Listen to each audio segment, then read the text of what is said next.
Iz tih razloga bit ćemo prinuđeni, da ne govorimo o ekonomskoj diskriminaciji, o toga sam stalno govorio, gdje su Bošnjaci svedeni na golo preživljavanje. Samo u Novom Pazaru poznata je činjenica da je preko 22.000 ljudi ostalo bez posla. U Sjenici praktično ne postoji nikakva privredna aktivnost. Čak je oteta zemlja, pašnjaci i Utrina i građana od koje žive, jer je poznata činjenica da je naš kraj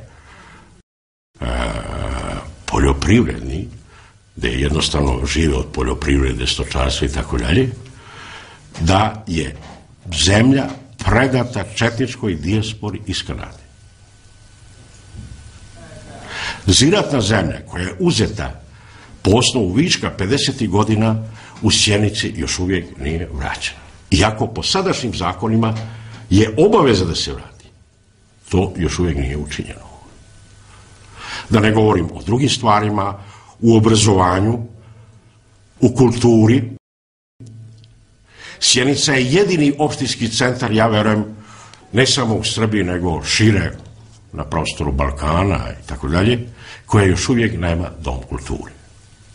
Sjenica je možda jedina opština, i ne samo Sjenica, nego i druge sandžačke opštine, ali Sjenica je posebno pogođena da nema izgrađenu infrastrukturu, posebno putnu. Dokle dole u Šumadiji ne postoji selo da nema asfaltni put, u Sjeničkoj opštini ne postoji selo praktično, kad su u pitanju bošnjačka, osim ova što su tu na periferiji do Rardaginje, da ima asfaltni put. Pa gdje to ima? Regionalni putevi koji su pod ingerencijom države još uvijek nisu izgrađeni.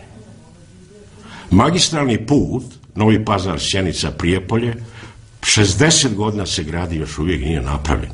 Njegovo stanje je gore od šumskog puta sada.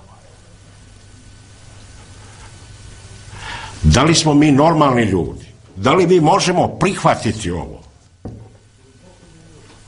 Uporedite nacionalni dohodak po našim opštinama u odnosu na prosjek države, da ne govorimo o Beogradu ili nekim razvijenim centrima u Srbiji i tako dalje.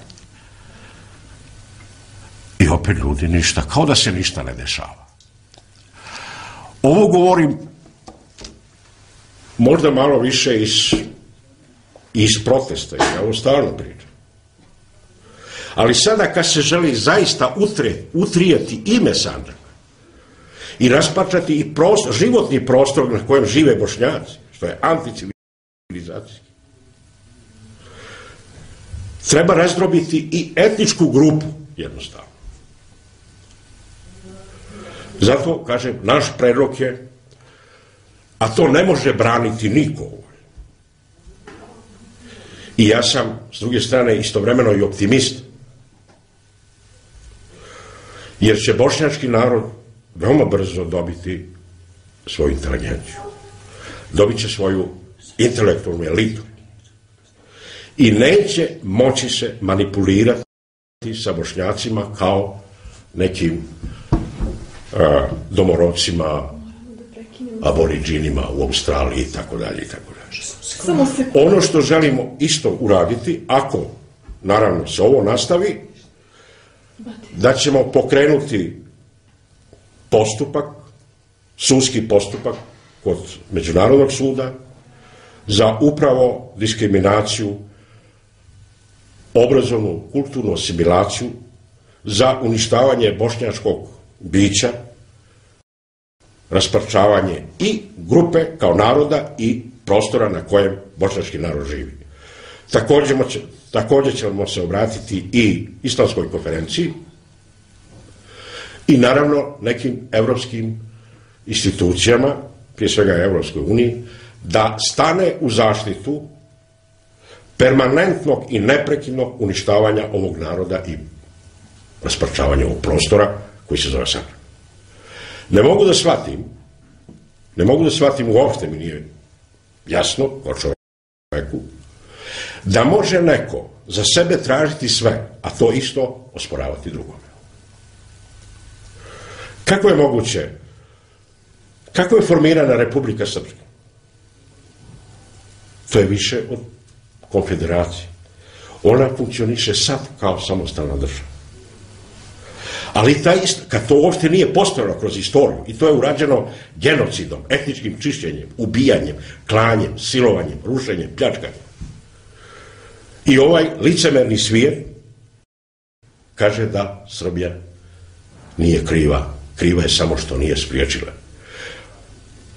Pa kako je mogla spriječiti kad je ona to činila? Rat u Bosni uopšte ne bi bio da nije bilo Srbije i Crne Gore. Otkuda tolika inferiornost bošnjačkog naroda, otkud tolika snishodljivost i nerazumevanje aktualne situacije u kojem se sada nalazi, meni uopšte nije jasno, to je pitanje verovatno za sociologije, psihologije itd. Želim još jednu stvar da istaknem. Također, evo, danas možda po prvi put pozivamo nevladine organizacije, ne samo na prostoru Sandžaka, nego šire. Pozivamo također svesnu bošnjačku inteligenciju i intelektualce da učinu sve na podizanju nacionalne svijesti i buđenja iz opšteg,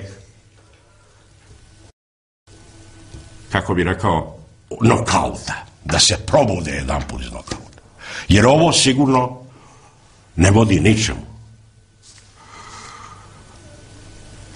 Ne mogu da shvatim da srpski poslanici u parlamentu Republike Srbije se više zalažu za ovaj prostor, za prava bošnjačkog naroda, nego sami Bošnjaci koji također participiraju u parlamentu i u vladi Republike Srbije. Evo, naravno da bi mogao još mnogo toga reći, ali mislim da kroz ovi par stvari da je sve jasno.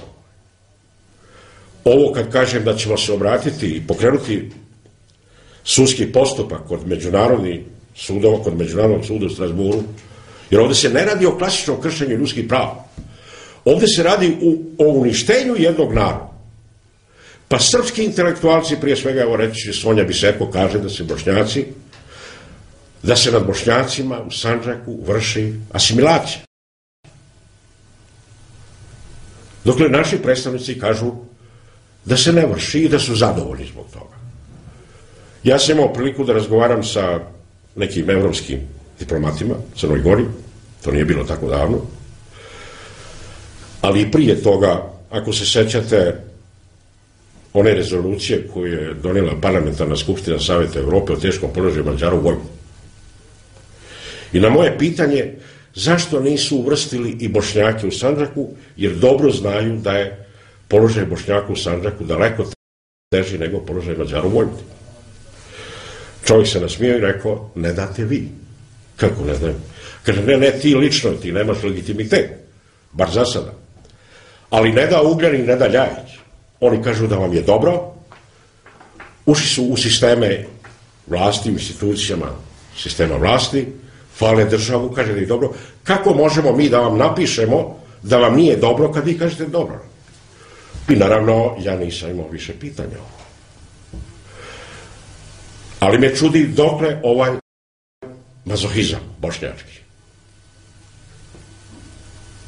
To je veliko pitanje. Mislim da zaista, ako budemo imali snage i mogućnosti, da ćemo organizovati jedan skup sa kompetentnim stručnjacima za stanje svijesti bošnjačkog naroda ovdje. U čemu je problem? Ja mogu da shvatim, jer je poznato kroz istoriju da su činjeni mnogi genocidi i tako dalje, diskriminacija, asimilacije. Ali se postavlja pitanje šta je u svijesti, šta je sa mozgovima bošnjačkog naroda? U čemu je problem? Ja mogu da razumijem da su naša inteligencija ili intelektualci, obični ljudi, građani, da su egzistencijalno zavisni od države. Jer je ova država sve centralizovana. I kad uzmete da nabrajate bilo kojeg našeg bošnjačkog intelektualca, on je zavisan od državne institucije. A nemaju hrabrosti i smelosti i imam razumevanja tu. Ja sam imao hrabrosti, ali sam bio žrtva. Svi ovi 30 godina. Ali ne žalim zbog